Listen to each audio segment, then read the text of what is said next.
मनमोहन सिंग हे रुडार्थाने राजकारणी नव्हते. युपीएच्या उत्तर काळात काँग्रेस व मित्र पक्ष बदनाम झाले असले तरी मनमोहन सिंगांनी स्वतःच्या चारित्र्यावर भ्रष्टाचाराचे शिंतोडे उडू दिले नाही.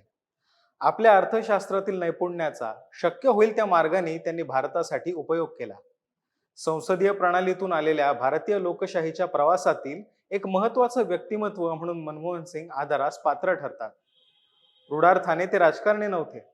लोकांमधून निवडून येणं, निवडून येण्याचा करिश्मा, त्यातून येणारी नेतृत्वाची झळाळी त्यांच्यापाशी नव्हती. देशाचे अर्थमंत्री झाल्यानंतर सुद्धा ते त्या भानगडीत पडले नाही. राजकारणात काही गोष्टी नियतीच्या न्यायाने मिळतात, तर काही कसून कमवाव्या लागतात.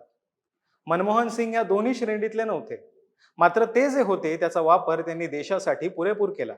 ज्या काळात मनमोहन सिंगांचं नेतृत्व आकाराला आलं, त्या सगळ्या कालखंडाची चिकित्सा करणं क्रमप्राप्त आहे. नमस्कार, मी मुकुल आव्हाड आणि कॅमेरावर आहेत योगेश कुंभार. महा MTV मध्ये आपलं स्वागत. पंतप्रधान राजीव गांधींची हत्या झाली. गांधी परिवारातलं कुणीही पंतप्रधान पदाच्या खुर्चीवर बसण्यास उपलब्ध नव्हतं. सोनिया गांधींचं पुरेसं काँग्रेसीकरण झालेलं नव्हतं आणि नेतृत्वाची एक नैसर्गिक पोकळी निर्माण झाली होती. नियती अशा वेळी विजनवासात असलेल्या कर्तबगार नेत्याला शोधून आणते. या साऱ्या प्रतिकूल परिस्थितीचं पारडं थेट जाऊन पडलं ते PV नरसिंहराव यांच्या पदरात. नरसिंहरावांनी पंतप्रधान पदाची सूत्र ताब्यात घेतली आणि भारताच्या आर्थिक सुधारणांचं नवं सोनेरी पर्व सुरू झालं. या परिवर्तनाचे सुकाणू नरसिंहरावांच्या हातात असले तरीही मनमोहन सिंग हे त्याचे खरे इंजिन होते. हा काळच भारतासाठी सर्व आघाड्यांवर अत्यंत नाजूक होता. नेहरू गांधी परिवाराच्या देश चालवण्याच्या मर्यादा स्पष्ट झाल्या होत्या. राजीव गांधींच्या काळात भ्रष्टाचाराचा भस्मासूर इतका माजला की खुद्द राजीव गांधींनी आपण जनतेपर्यंत पोहोचवलेल्या 1 रुपयापैकी 15 पैसेच त्यांच्यापर्यंत पोहोचतात अशी कबुली देऊन टाकली. आपलं परराष्ट्र धोरण सबशेल फसलं होतं. ब्रिटनचा अस्त, त्याच्या पाठोपाठ सोव्हिएत रशियाचं कमकुवत होणं, शेजारील देशांमध्ये लष्करशाहींनी देश ताब्यात घेणं, अशा चित्रविचित्र परिस्थितीने भारत वेढला गेला होता. गांधी परिवाराचं काँग्रेसपासून दूर राहणं ही नरसिंहराव व मनमोहन सिंग या नरसिंहांसाठी इष्टापत्ती ठरली. उद्योगापासून माध्यमांपर्यंत भारतीय भावविश्वाचं फारसं नुकसान न होऊ देता उरलेल्या जगाला भारतीय अर्थविश्वासाठीची दारं किलकिली केली गेली. परदेशी गुंतवणुकीचे योग सुरू झाले.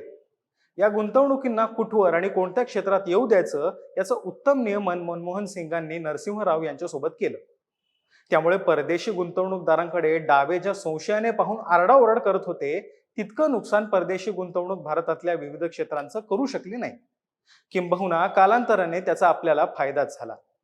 अर्थात नरसिंहराव व गांधी कुटुंबियांच्या जीवावर आपलं राजकारण चालवणारे काँग्रेसी नेते यांच्यामुळे पुढे नरसिंहरावांचं काय झालं हा वेगळाच इतिहास आहे. मात्र 2004 साली काँग्रेस व मित्र पक्षांना ती संधी पुन्हा मिळाली. त्यात मनमोहन सिंगांचं स्थान अपरिहार्य होतं. सोनिया गांधींच्या विदेशी नागरिकत्वाचा मुद्दा व राहुल गांधी कधीतरी वयात येतील अशा आशेने संयमत गेलेल्या काँग्रेसी नेत्यांना मनमोहन सिंग हे भरोशाचे वाटले. नरसिंहरावांप्रमाणे मनमोहन सिंग हे सोनिया गांधी किंवा राहुल गांधींना आव्हान ठरणार नाही याची या मंडळींना खात्री होती. त्यामुळे मनमोहन सिंगांचा मार्ग सुकर झाला. ते पक्षीय कार्यक्रमात फारसे पडायचे नाही. काँग्रेसच्या विरोधकांना विरोध म्हणून सवंग टीकेत उतरायचे नाही अशी काही पथ्य मनमोहन सिंगांनी 10 वर्ष उत्तम पाळली. अटल बिहारी वाजपेयी व भारतीय जनता पक्षाच्या कित्येक वरिष्ठ नेत्यांशी त्यांचे अत्यंत चांगले संबंध होते. मनमोहन सिंगांनी निवडलेलं आव्हान हे सत्तेच्या साठमारीचं नसून आपल्या अर्थशास्त्राचा विद्यार्थी म्हणून कमावलेल्या नैपुण्याचा देशासाठी लाभ करून घेण्याचं होतं. पंतप्रधान म्हणून त्यांचं व्यक्तिमत्व व कार्यालय सुटसुटीत व कार्यप्रवीण होतं. डाव्यांचा पाठिंबा नसतानाही अणु करारासारख्या पेचाच्या परिस्थितीतून सुद्धा मनमोहन सिंगांनी मार्ग काढला. UPA 1चं त्यांचं सरकार वादविवादापासून दूर राहिलं असलं तरी 2009 ते 2014 पर्यंतचा कार्यकाळ अत्यंत अस्थिर, गोंधळाचा, भ्रष्टाचाराच्या आरोपांचा, त्यातून माजलेल्या बजबजपुरीचा असा होता. यात कोळसा खाण घोटाळा, 2G स्पेक्ट्रम घोटाळा अशा कितीतरी घोटाळ्यांनी हा काळ बजबजून गेला. या सगळ्या काळातही मनमोहन सिंग यांचं चरित्र स्वच्छ राहिलं. त्यांनी भ्रष्टाचाराच्या आरोपांपासून स्वतःला अत्यंत शिताफीनं वाचवलं. मनमोहन सिंग ही तुळस असली तरी अखेर ती होती भांग्याच्या जोडीत. याचा जो परिणाम व्हायचा तोच झाला. आपल्या व्यवस्थेचा भाग नसलेला हा माणूस 10 वर्ष देशाचं सर्वोच्च पद उपभोगतो हे काँग्रेसच्या दिल्ली केंद्रित राजकारण करणाऱ्यांना पचवणारं नव्हतं. यातून राहुल गांधी या पुढचं राजकारण करण्यासाठी सक्षम असण्याची आवाई उठवली गेली. सोनिया गांधींना सक्रिय करण्यात आलं, राहुल गांधींना लोकसभेत निवडून आणण्यात आलं व मनमोहन सिंगांची प्रतिमा पद्धतशीरपणे लहान करण्याचा जोरदार प्रयत्न सुरू झाले. या काळात दिल्ली दरबारी अनेक चांगल्या वाईट गोष्टी घडल्या. मात्र मनमोहन सिंगांनी भारताच्या पंतप्रधान पदाला बट्टा लागेल अशी विधानं किंवा कृती केली नाही. आपल्या संयमाचं ते वारंवार दर्शन घडवत राहिले.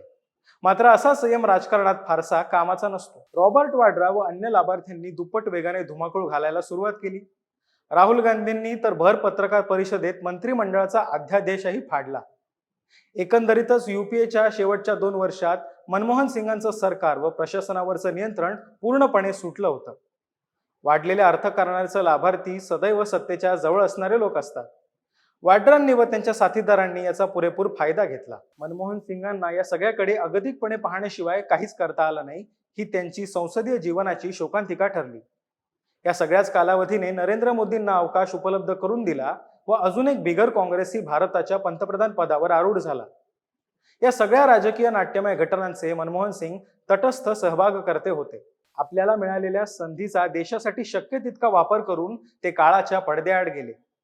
देशातील साधन संसाधनांवर मुस्लिमांचा पहिला हक्क आहे यासारखी विधानं त्यांनी राजकीय अपरिहार्यतेतून केली की त्यांचं अर्धवट काँग्रेसीकरण झालं होतं यामुळे केली हे कळायला आता मार्ग नाही.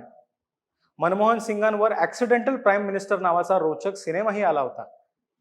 खरं तर के गुजराल, चंद्रशेखर, HD देवेगौडा असे कितीतरी ऍक्सिडेंटल प्राईम मिनिस्टर भारतात होऊन गेले. सिनेमा मात्र मनमोहन सिंगांवरच झाला, कारण एक सिनेमा काढण्या इतका मजकूर मनमोहन सिंगांच्या जीवनात नक्कीच होता. मनमोहन सिंग यांच्या कारकिर्दीबद्दल तुम्हाला काय वाटतं हे मला कमेंट बॉक्समध्ये नक्की सांगा आणि महा MTBच्या YouTube चॅनलला सबस्क्राईब करायला विसरू नका. धन्यवाद.